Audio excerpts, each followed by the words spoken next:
Senator Abid शेर अली साहब, आपकी ही काबीना का हिस्सा हैं, आपके ही आशीर्वाद से, आपकी ही वोटों से, आपकी ही हिमायत से सेनेटर बने थे वज़ीर दाखिला मोहसिन नकवी।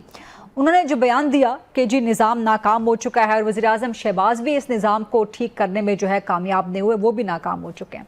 अब वो चाय की प्याली में तूफ़ान था उनका बयान या जो भी था, वो फ़िलहाल तो थम गया है, लेकिन डिबेट तो है कि क्या निज़ाम नाकाम हो चुका है, कौन सा निज़ाम नाकाम हो चुका है। क्या आप समझते हैं कि पाकिस्तान में कोई नया निज़ाम आना चाहिए?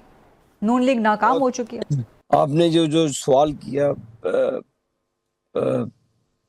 अयूब खान के दौर से भी पहले के निज़ाम कई बार आए, चेंज होते रहे। हर निज़ाम को अपने तरीके से लाया गया। फिर आपके सामने जो पाकिस्तान का हशर नशर हुआ और हर बंदे ने अपने ही एंगल से उसको सेट करने की कोशिश की।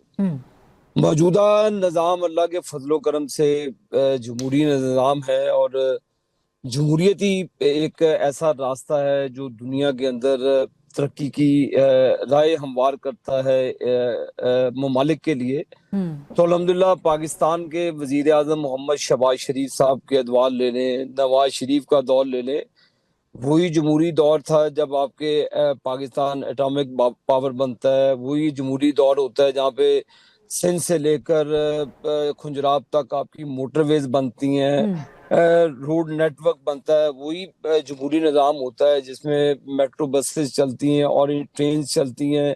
वही जमहूरी निज़ाम होता है जिससे डैम बनते हैं, बिजली की 16,000 मेगावाट बिजली सिस्टम में ऐड की जाती है।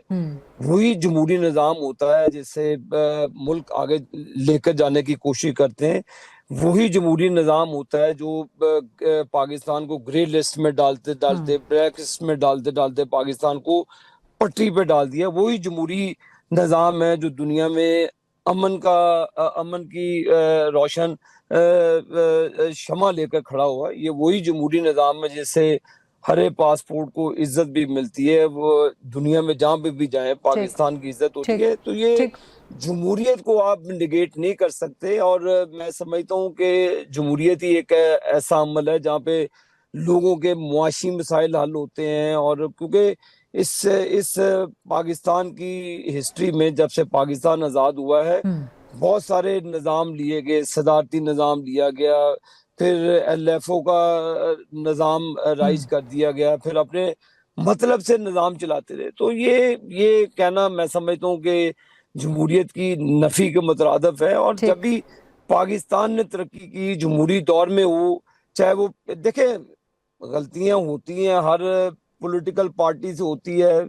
केपी में PTI बैठी है पिछले 17-18 साल से, कोई काम नहीं किया, बैठे हैं। बलल लोगों की मर्जी है, ये लोग वोट देते हैं उनको। पीपल्स पार्टी सिंध में बैठी है, चाहे आपके मेरे 100 इख्तलाफात हो, सिंध में बैठी है, तो उनको बिल्कुल सिंध के लोगों ने इज्जत दी है, वहां पे बैठी है। तो ये जो सूबे में जमात है जिनकी मेजॉरिटी है, लोग अगर समझते हैं कि उनके लिए बेहतरी का अमल जारी है, पंजाब में हम आपको सैकड़ों ऐसे प्रोजेक्ट चला सकते हैं जो पब्लिक वेलफेयर के हैं, जो जाती मुफादात के नहीं है। तो मैं समझता हूँ कि जमहूरियत ही में मुल्कों की बका है और जमहूरियत की नफी करने वाले वो पाकिस्तान के खैर खा नहीं हो सकते। अच्छा ठीक है, ये जो आपने कहा ना कि जी अवाम बार बार मुंतखब करती हैं, तो क्या अवाम के पास चॉइस क्या है और क्या उनकी वो फ्री विल है, क्या उनकी वो फ्री चॉइस है, क्या free and educated and informed choice है, और क्या उनकी चॉइस वही है जैसे वो कहा जाता है कि डब्बे में वोट डाले निकलता किसी और का है? तो ये भी तो बड़े इश्यूज है। मैं आपकी तरफ दोबारा आती हूँ, आती हूँ। सवाल नहीं था ना, ये सिर्फ एक मेरा भी चुटकुला ले लेना। अच्छा, ये जनरल फैज हमीद ने ये निजाम खराब किया। जनरल फैज हमीद की बाकिया थी जिन्होंने वोट चोरी किया, वोट के डब्बे चोरी किए, रिजल्ट का बदलने का निजाम चेंज किया। नहीं तो माशाल्लाह 2018 का पाकिस्तान ले ले, आपका ले ले, ये आपके सामने।